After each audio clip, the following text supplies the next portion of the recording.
नमस्कार। चलिए आज एक क्लासिक कोडिंग प्रॉब्लम को समझते हैं। ये देखने में शायद सीधी लगे, लेकिन इसका जो हल है ना, वो बहुत ही स्मार्ट और खूबसूरत है। तो तैयार हो जाइए।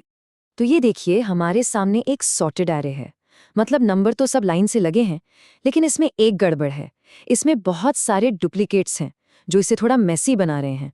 तो हमारा मिशन है इस एरे को साफ करना, मतलब इन सारे डुप्लीकेट्स को हटाना। और यहीं पर असली मजा शुरू होता है। हमें ये सारा काम करना है इन प्लेस। इसका मतलब क्या हुआ?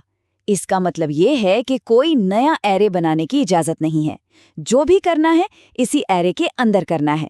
अब बताइए, है ना ये एक मजेदार चुनौती? ठीक है, तो कोड में कूदने से पहले ये बहुत ज़रूरी है कि हम अपने मिशन के नियमों को अच्छी तरह से समझ लें। आखिर रूल्स जानना ही तो पहला कदम है। तो ये जो शब्द है इन प्लेस, इसका सीधा सा मतलब है कि हम कोई एक्स्ट्रा मेमोरी या कोई नया एरे नहीं बना सकते। हमें जो कुछ भी बदलाव करना है वो दिए गए एरे के अंदर ही करना होगा। ये एक बहुत ही ज़रूरी कॉन्सेप्ट है, खासकर जब हमें मेमोरी बचानी हो। तो ये है हमारे मिशन के मेन ऑब्जेक्टिव्स। पहला, डुप्लीकेट्स को हटाना है ताकि हर नंबर सिर्फ एक बार दिखे। दूसरा, एलिमेंट्स का जो ओरिजिनल ऑर्डर है वो बिगड़ना नहीं चाहिए। तीसरा, हमें ओरिजिनल एरे को ही बदलना है। और आखिर में हमें ये बताना है कि कितने यूनिक एलिमेंट्स हैं। उस गिनती को हम के कहेंगे। एक छोटा सा उदाहरण देखते हैं। मान लीजिए इनपुट है 1 1 2, तो हमारा आउटपुट कुछ ऐसा दिखना चाहिए 1 2 अंडरस्कोर, और हमें के की वैल्यू लौटानी होगी जो इस केस में 2 है। अब लक्ष्य एकदम साफ है। इस प्रॉब्लम को हल करने के लिए एक बहुत ही शानदार तरीका है जिसे कहते हैं 2 पॉइंटर टेक्निक। और इसे आसानी से समझने के लिए हम इसे एक कहानी की तरह देखेंगे, एक लेखक और एक स्काउट की कहानी। तो चलिए मिलते हैं इस कहानी के दो हीरो से। पहला है हमारा राइटर यानी लेखक। ये थोड़ा धीरे चलता है, ये स्लो पॉइंटर है और इसका काम है आखिरी यूनिक एलिमेंट पर नजर रखना। और दूसरा है स्काउट, हमारा फास्ट पॉइंटर। ये एकदम तेज तरार है जो एरे में आगे दौड़कर नए और यूनिक एलिमेंट्स को ढूंढ कर लाता है। तो ये दोनों मिलके काम कैसे करते हैं? बहुत सिंपल है। स्काउट आगे भागता है नए नंबर की तलाश में। अगर उसे कोई डुप्लीकेट मिलता है तो वो उसे इग्नोर करके और आगे बढ़ जाता है। लेकिन जैसे ही उसे कोई नया फ्रेश यूनिक नंबर मिलता है, वो राइटर को इशारा करता है और राइटर एक कदम आगे बढ़कर उस नए नंबर को अपनी जगह पर लिख लेता है। बातें बहुत हो गईं, अब इस पूरी कहानी को एक्शन में देखते हैं।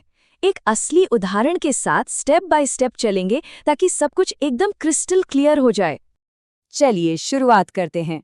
हमारा राइटर यानी W इंडेक्स 0 पर खड़ा है और स्काउट S ठीक उसके बगल में इंडेक्स 1 पर है। यहीं से हमारा एडवेंचर शुरू होता है।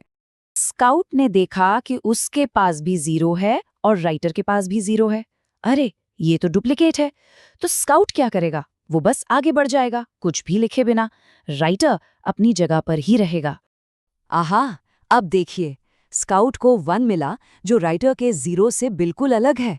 ये एक नया यूनिक एलिमेंट है। बस राइटर को सिग्नल मिल गया, वो एक कदम आगे बढ़कर इंडेक्स 1 पर आया और इस 1 को वहां लिख दिया। अब हमारा एरे कुछ 0 1 जैसा दिखने लगा है।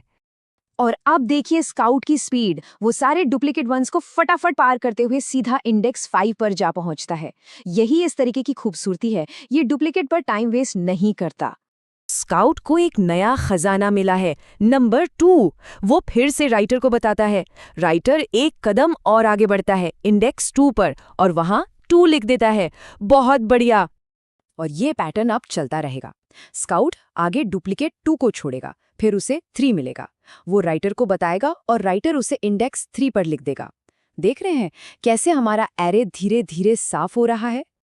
और ये रहा हमारा आखिरी यूनिक नंबर। स्काउट को 4 मिला, राइटर ने उसे इंडेक्स 4 पर लिख दिया। अब स्काउट एरे के एकदम आखिर तक पहुंच गया है, मतलब हमारा लूप खत्म और हमारा काम भी खत्म। तो प्रॉब्लम तो सॉल्व हो गई, लेकिन ये सिर्फ एक सवाल का जवाब नहीं है। ये जो पैटर्न हमने सीखा है ये बहुत पावरफुल है। चलिए समझते हैं कि ये इतना खास क्यों है। और ये रहा हमारा फाइनल रिजल्ट। हमारे एरे के पहले 5 एलिमेंट अब बिल्कुल यूनिक हैं। 0, 1, 2, 3 और 4। इनके बाद क्या है उससे हमें कोई फर्क नहीं पड़ता। मिशन कामयाब हुआ।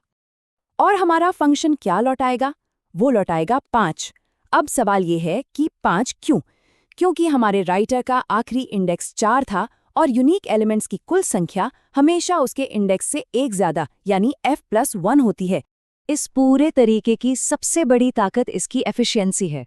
हमें एरे के ऊपर बार बार घूमने की जरूरत नहीं पड़ी, बस एक ही पास में स्काउट और राइटर ने मिलकर सारा काम निपटा दिया। कमाल है ना?